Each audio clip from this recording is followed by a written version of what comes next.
Hello students, today we will read SST Part 1 History Chapter 8 Foreign Trade and Contact 100 BC to 300 AD। तो आज हम इतिहास में विदेशों से व्यापार और संपर्क ये चैप्टर पढ़ने वाले हैं। So listen carefully and listen this video. ईसा पूर्व 100 से 300 ईस्वी के बीच। So students, let's do start the chapter. So एक दिन क्या होता है, Anjali and Raju went to the market before going to school. They met their teacher when they came out after buying a notebook from the stationery shop. Three of them work together to the school. तो एक दिन school लगने से पहले अंजलि और राजू बाजार गए। किताबों की दुकान से कॉपी खरीद कर बाहर आए तो उनकी जो टीचर उन्हें मिली और वे तीनों साथ साथ बातचीत करते हुए स्कूल की ओर चल पड़े।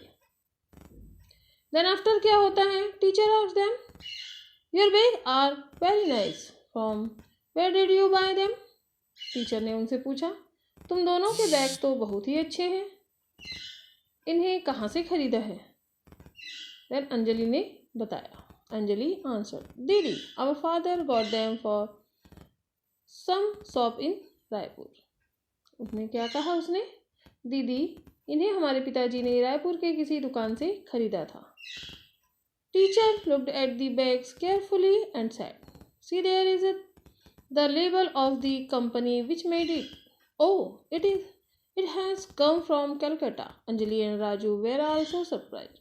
Teacher pointed toward the shop and said, see, there are so many shops. Several things are sold here.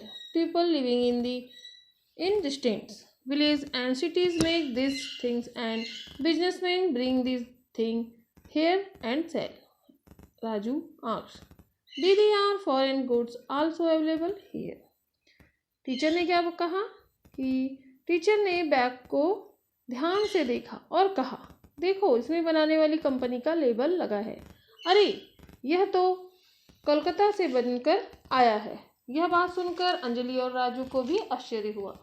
Teacher ने दुकानों की ओर इशारा करके बताया, वो देखो कितनी सारी दुकानें हैं, यहाँ कितना सारा सामान बिकता है। यह सामान दूर दराज के गांव और शहरों में रहने वाले लोग बनाते हैं और व्यापारी इन्हें यहाँ लाकर बेचते हैं। राजू ने पूछा, दीदी क्या यहाँ विदेशों में बने सामान भी आते हैं।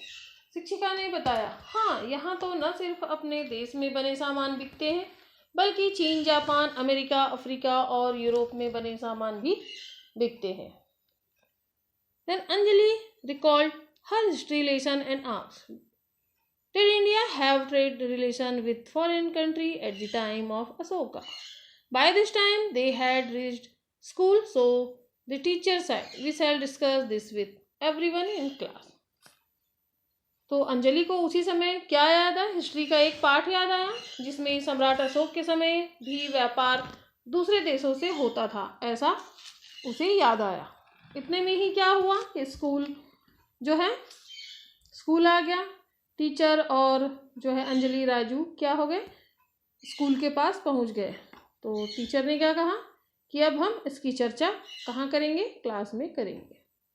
The teacher began telling them about trade in early time. Teacher बताने लगी, अशोक के समय में अपने देश में बड़े बड़े व्यापारी होते थे, उन्हें श्रेष्ठी या सेठी कहा जाता था। इसी शब्द से सेठ शब्द बना है। ये लोग दूर दूर तक जाकर वहाँ की चीज़ें खरीद कर लाते थे। उदाहरण के लिए दक्षिण प्रांतों से वे मोती, सोना, कीमती पत्थर, चंदन, इमारती लकड़ी, जानवरों की खाल आदि लाते थे और वहाँ वे सुंदर बर्तन, महंगे कपड़े, तांबा आदि बेचते थे। So students, at the time there were no trains और buses, so how would they transport their goods. क्या आप बता सकते हैं, उन दिनों तो रेलगाड़ी और मोटर गाड़ी तो होती ही नहीं थी, तो फिर सामान एक जगह से दूसरी जगह कैसे ले जाते होंगे। Think about. During that period, several businessmen would go together for trading. They would load their goods on oxen, donkeys, horses, and camel. As they would pass through villages and jungles, they would travel by day and camp at the place at the night. But if they were crossing a desert, they would rest by the day and travel at night. They had to be prepared to face and dangers of robbers, flood, and storms during their journey. They would halt and stay either in the inn or the Buddhist monasteries. In this way, they would sell their item in a city and buy good and cheap item from there. Some traders would choose the sea routes and travels to Indonesia, China, and the Arab countries, Iran, Africa, etc. तो उन दिनों तो motor और गाड़ी होते ही नहीं थे, रेलगाड़ी भी नहीं, तो फिर जो है सामान एक दूसरे जगह कैसे पहुंच जाते थे। तो क्या होता था कि जो उन दिनों व्यापारी एक साथ व्यापार करने जाते थे, उनके साथ उनके गाड़ी, बैल, गधे, घोड़े, ऊंट सब पर सामान लदे होते थे। और गांव या जंगलों से जब वे गुजरते थे तो वे एक दिन तो क्या होता था कि वे दिन में चलते थे और रात को पड़ाव डालकर रुक जाते थे, वहीं वे विश्राम करते थे। इसके विपरीत रेगिस्तानों को जैसे पार करते समय वे दिन में आराम करते थे और रात को चलते थे, क्योंकि रेत तो गर्म होती थी है ना दिन में, इसलिए क्या करते थे वो जो है दिन में आराम करते थे और रात को वो चलते थे। रास्ते में उन्हें बाढ़, तूफान, डाकू आदि खतरों से बचकर भी चलना पड़ता था, क्योंकि जो है वो सुनसान इलाका होता था और वहाँ पर खतरा ज़्यादा होता था। रास्ते में सराय या बौद्ध भिक्षुओं के मठ भी होते थे। मठ मीन्स जैसे रेस्ट हाउस टाइप के होते हैं ना, वैसे ही, जिनमें वे ठहरते थे। इस प्रकार वे किसी शहर के बाजार में जाकर अपना सामान बेचते थे और वहाँ की सस्ती व अच्छी चीज़ें खरीद कर ला लेते थे। कुछ अन्य व्यापारी जहाज़ों से समुद्री यात्रा करके इंडोनेशिया, चीन, अरब, इराक, अफ्रीका आदि देशों में पहुँचते थे।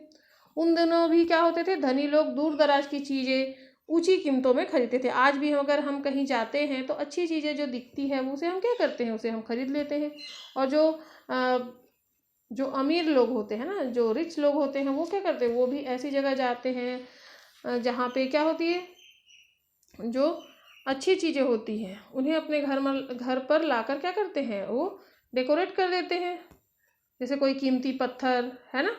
इस कारण क्या होता था, जैसे सेठियों को बहुत मुनाफा होता था और वो क्या करते थे, जैसे कुछ अगर जो व्यापारी होते थे वो दूर दराज जाते थे और अच्छी चीज़ें ला लेते थे, सस्ती चीज़ें लाते थे, फिर उसे क्या करते थे, डबल भाव से बेच देते थे। इस तरह से उन्हें क्या होता था, मुनाफा होता था। इन पैसों से वे अपने लिए आरामदेह घर बनवाते थे, साथ ही वे देवताओं के लिए मंदिर भी बनवाते थे और बौद्ध स्तूपों व मठों को भी डोनेट करते थे। तो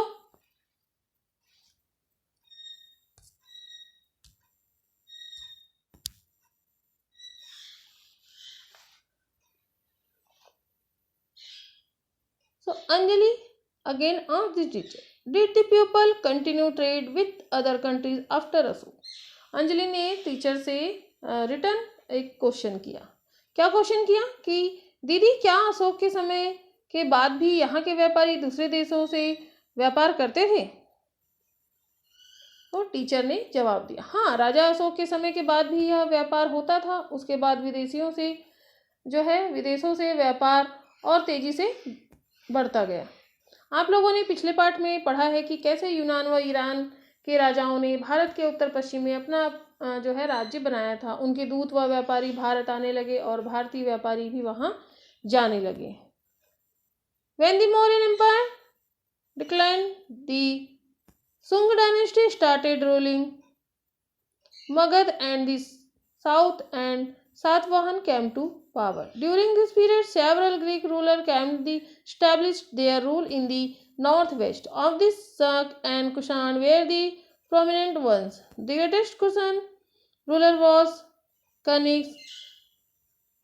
His empire extended from Amu in Central Asia to Mathura in India. Several Central Asia tribes invaded from the northwest. Their empire was very large and included part of India, Afghanistan, Iraq, Uzbekistan, etc. All this happening led to an increase in the trade with these countries.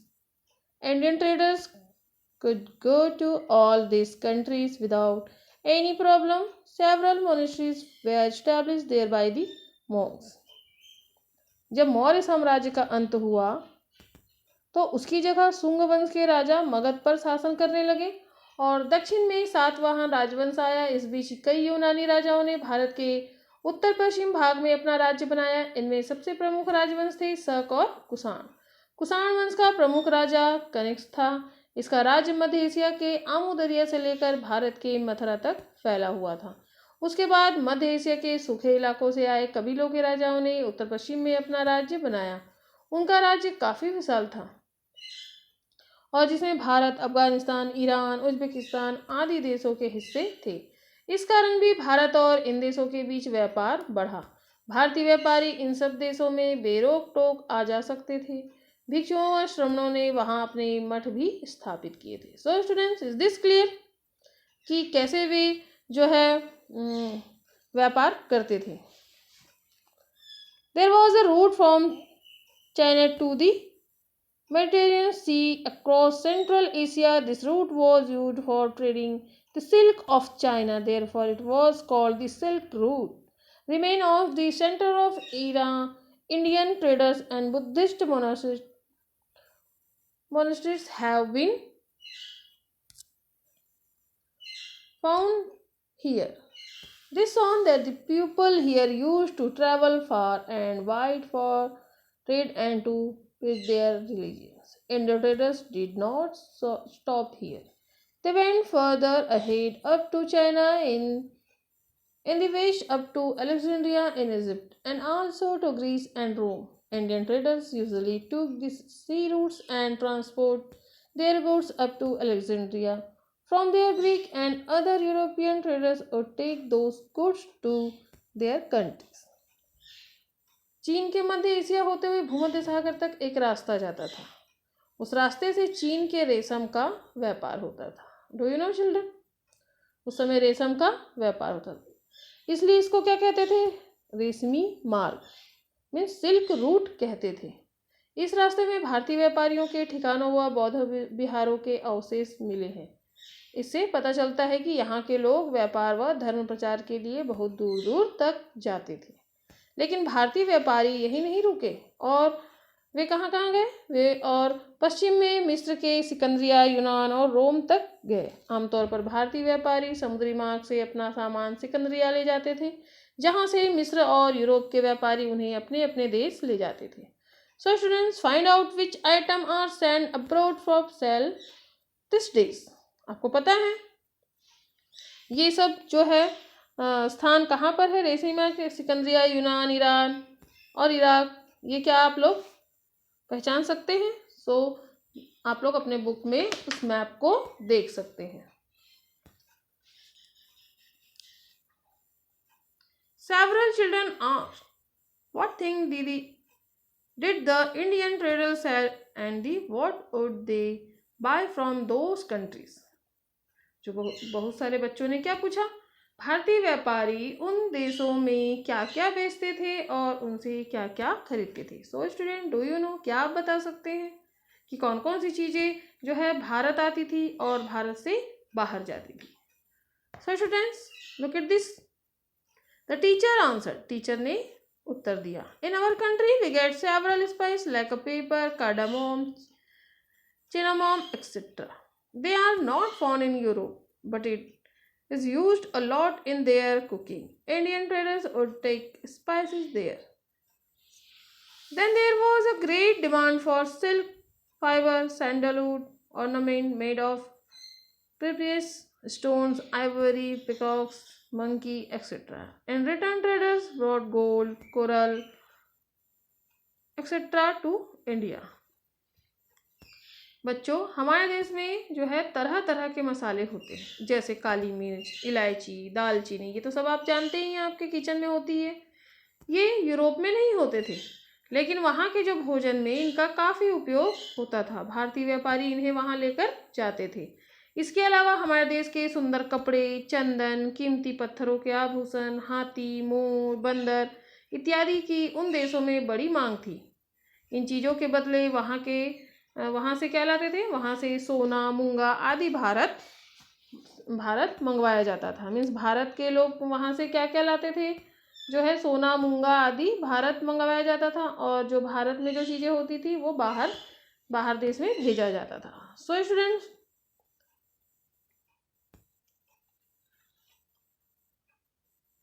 अब राजू ने एक सवाल किया। क्या सवाल किया, क्या उन देशों के व्यापारी भी भारत आते थे? Did the traders of those countries come to India? आप लोग बता सकते हैं। The teacher explain, yes, in India there were settlements of Roman traders. They would come to stay there and carry on their business as people of Greece, Iran, and Central Asia and made state in India. Indians also had their state in countries of Southeastern Asia like Sri Lanka, Malaysia, Indonesia, Cambodia, etc. हाँ, भारत में कई चीज़ें जो है कई जगह से क्या होता था, रोम के व्यापारियों की बस्तियां बसी हुई थी। इनमें वे आकर रहते थे और व्यापार भी करते थे। जैसे यूनान, ईरान व मध्य एशिया के लोगों ने भारत में ही राज्य बनाया, वैसे ही कई भारतीयों ने भी दक्षिण पूर्वी एशिया में श्रीलंका, मलेशिया, इंडोनेशिया, कंबोडिया आदि देशों में राज्य बनाया। So student, is this clear कि व्यापार कैसे होता था उन दिनों? अब हम देखेंगे सेकंड वीडियो में विदेशों से संपर्क का प्रभाव। हम विदेशों से संपर्क तो बना लिए, पर उसका प्रभाव, उसका इफेक्ट क्या हुआ, इम्पैक्ट ऑफ फॉरेन कॉन्टेक्ट से हमें क्या क्या लाभ हुआ और क्या हानि हुआ, है ना। और इसके आगे हम सेकंड वीडियो में लर्न करेंगे। Okay, take care.